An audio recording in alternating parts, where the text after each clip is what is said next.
샬롬, 반갑습니다. 오늘은 부활절입니다. 부활절은 우리를 구원하시기 위해 십자가에 달리신 예수님이 3일 만에 다시 살아나신 것을 기념하는 날인데 아마 이걸 모르는 신앙인은 거의 없을 겁니다. 그런데 한 가지 우리가 기억하셔야 될 것은요. 예수님의 부활을 안다는 것과 부활 신앙인이 된다는 것은 전혀 다른 것입니다.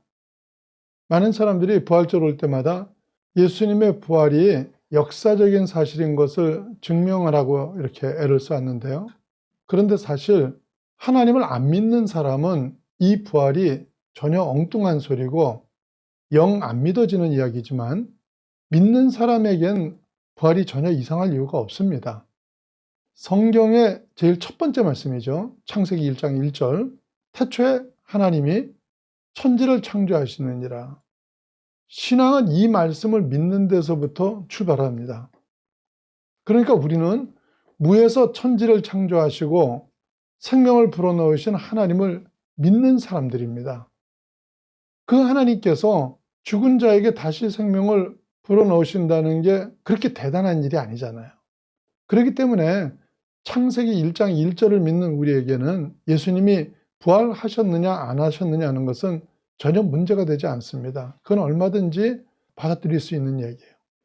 그런데 우리의 진짜 문제는 예수님의 부활을 믿음에도 불구하고 그 부활이 우리의 신앙이나 삶에 큰 영향을 끼치지 못하고 있다는 겁니다.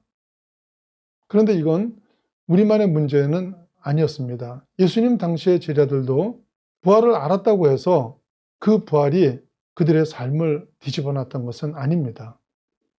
누가복음 24장 13절과 14절 말씀입니다. 그날이 어떤 날이냐면요. 예수님이 부활하신 날입니다. 그들 중 둘이, 그러니까 그들은 누구를 말하냐면 함께 모여 있다가 예수님의 부활 소식을 들은 사람들입니다. 그들 중에 둘이 예루살렘에서 25리 되는 엠마오라 하는 마을로 가면서 14절에 이 모든 된 일을 서로 이야기하더라 이랬습니다.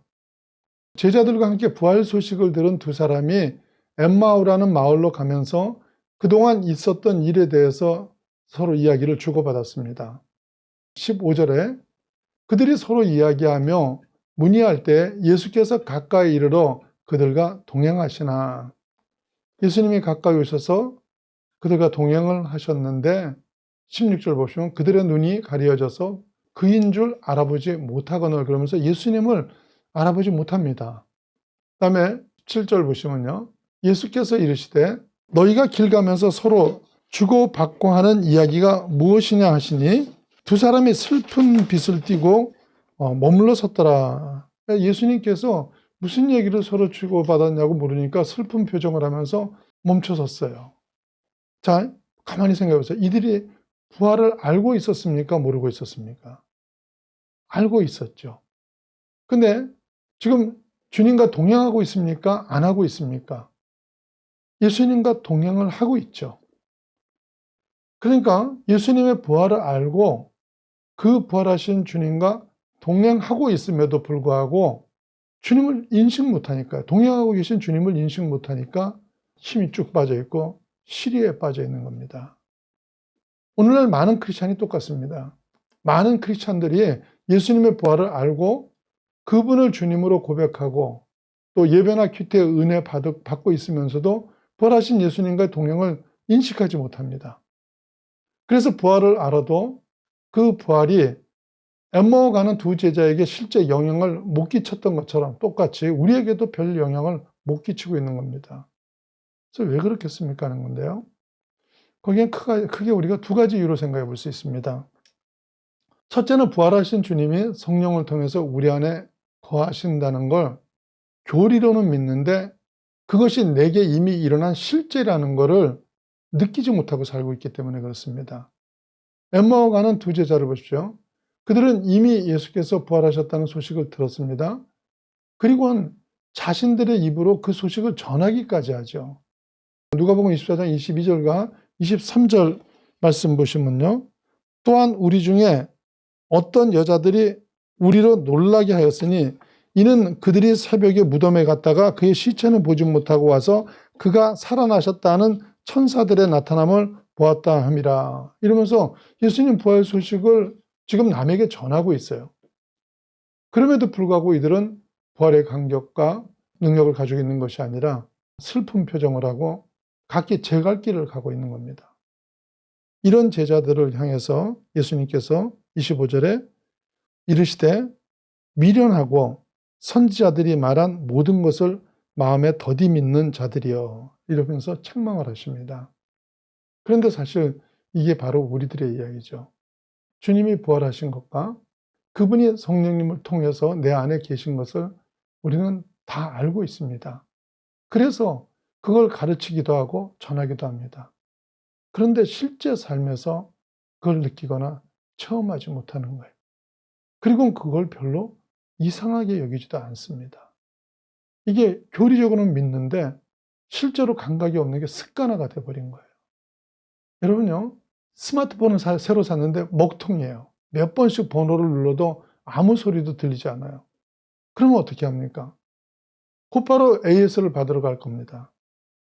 왜 그렇습니까? 전화기가 충전이 되어 있고 별 문제가 없으면 당연히 통화가 될 것을 믿기 때문입니다. 그런데 기도하고 난 뒤에 응답이 없으면 어떻게 합니까? 그냥 지나가죠. 기도하면 응답 주신다는 걸 정말 믿는다 그러면 응답이 없으면 당연히 하나님께 따지든지, 그렇지 않으면 최소한 뭐가 문제인가 하는 생각을 해야 되는 거 아닙니까? 지금 옆 사람의 말소리가 여러분이 안 들리면 바로 병원에 가실 겁니다. 주일이라 만약에 병원이 쉰다 그러면 응급실에라도 갈 거예요. 그런데 하나님의 음성을 듣지 못한 채 며칠을 지내면 어떻게 합니까? 신경 쓰는 사람이 없죠. 내 양은 내 음성을 듣는다고 분명히 말씀을 하셨는데도요, 별로 이상하게 여기지 않습니다.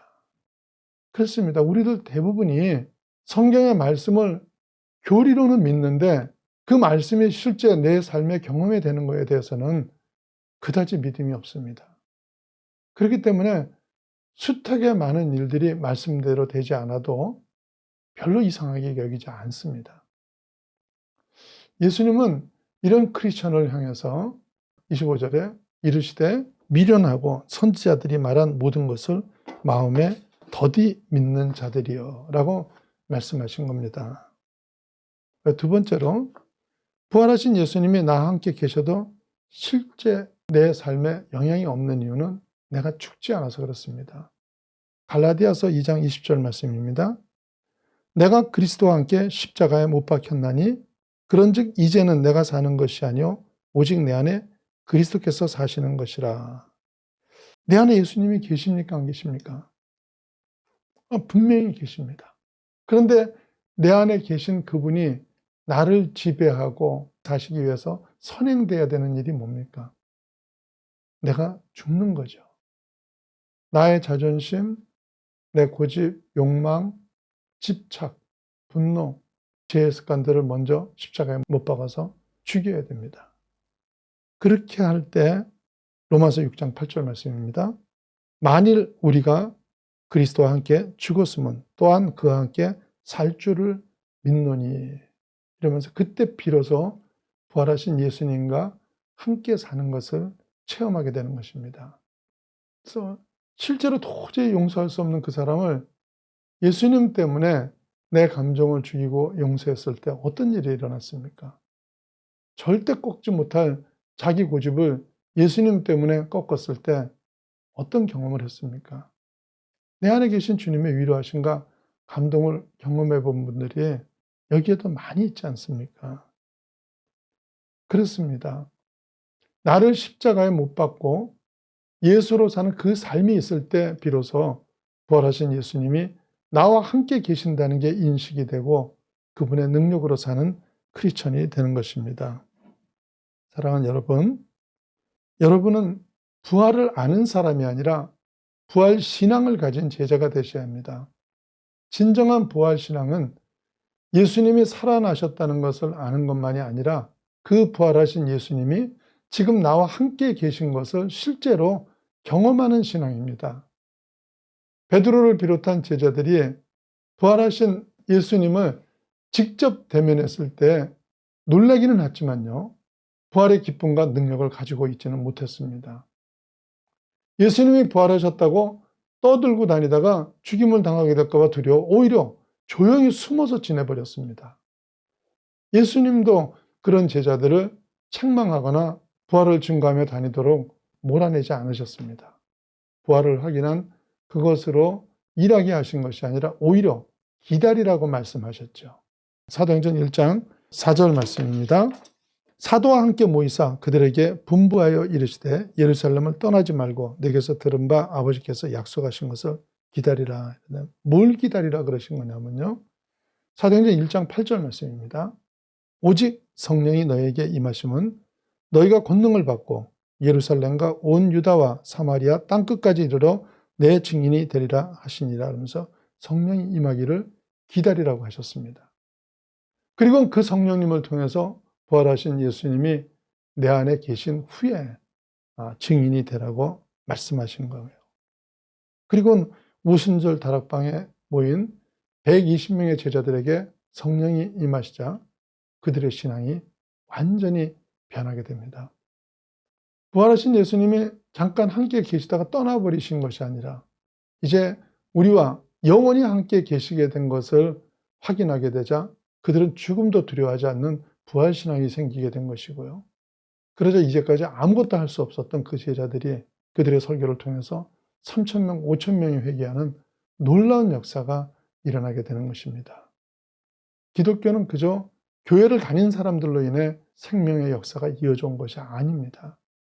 각 시대마다 죽음조차도 두려워하지 않았던 이 부활신앙을 가진 사람들로 인해서 생명의 역사가 이어져 온 거예요.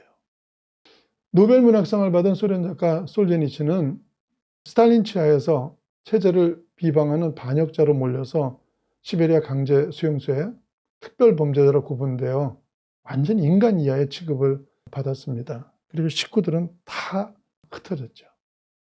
자신은 하루 14시간씩 노동을 하다가 암에 걸리게 되죠. 시베리아 혹독한 추위와 암으로 인한 고통을 견딜 수 없어 하는데 그에게는 수술이 허가가 되지 않아 그냥 그렇게 죽어가고 있었습니다.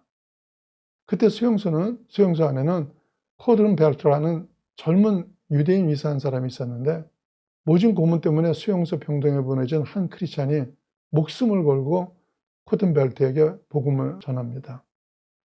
하나님, 우리에게 죄 지은 자를 용서합니다. 이제 주님께 가오니 나를 받아주시고 저들의 죄를 용서하여 주시옵소서라고 기도한 뒤에 천사 같은 얼굴로 코튼벨트 품 안에서 숨을 거둡니다. 이 모습을 봤던 코튼벨트는 강한 충격을 받죠. 그리고는 예수를 믿게 됩니다. 그러니까 부활신앙을 가진 한 크리스찬이 지옥 같은 수용소에서 신앙을 상속한 거예요.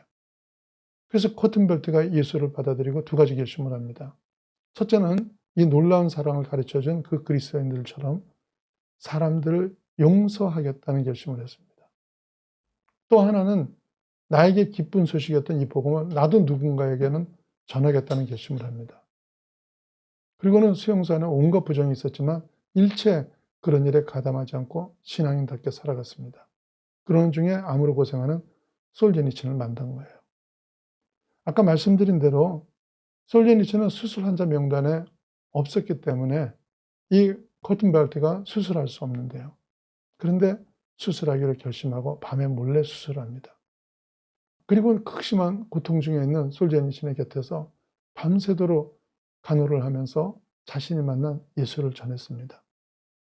그리고 코튼벨트는 이튿날 아침에 규칙 어긴 게 알려져서 바로 처형을 당해버립니다.